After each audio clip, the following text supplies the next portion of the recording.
This video develops an economic model to solve the MM problem. This is the MM theorem, which states that it is irrelevant whether an investment is financed by equity fund or by borrowing. Or, in their own words, the market value of any firm is independent of its capital structure. Should this theorem hold, all studies with interest rate must be discarded.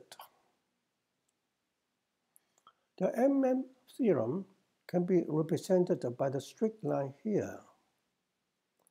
For example, given x being 20, rho 0.2, then x over rho is 100. That is, the investment requires $100. And the MM line cuts both the S and D assets at 100.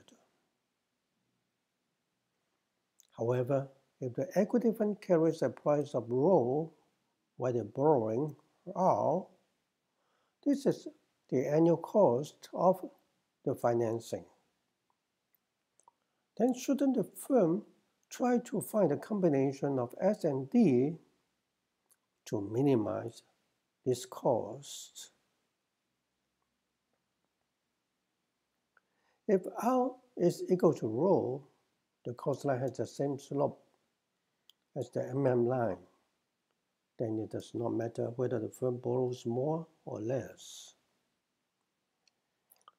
For example, given rho being 0.2, when R is also 0.2, the cost of 50-50 is 20.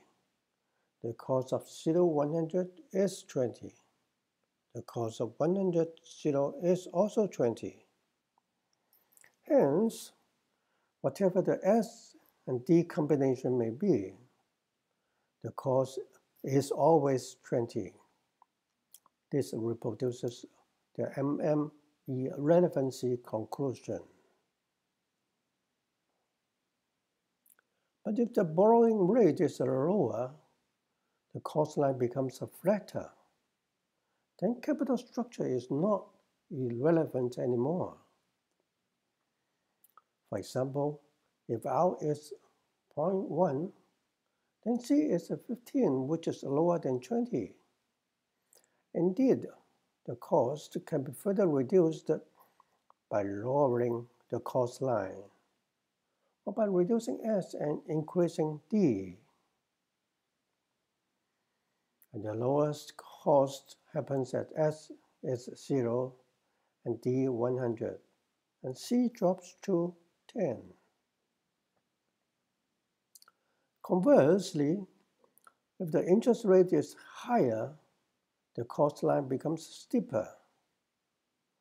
For example, if R is 0.3, rho 0.2, then C is 25. Now the cost is higher than 20, so the firm must reduce the borrowing until S is 0, until D is 0 and S 100, and C becomes 20. When capital structure does matter, the MM irrelevancy theorem is disproved. In retrospect, this so-called theorem is only a constraint.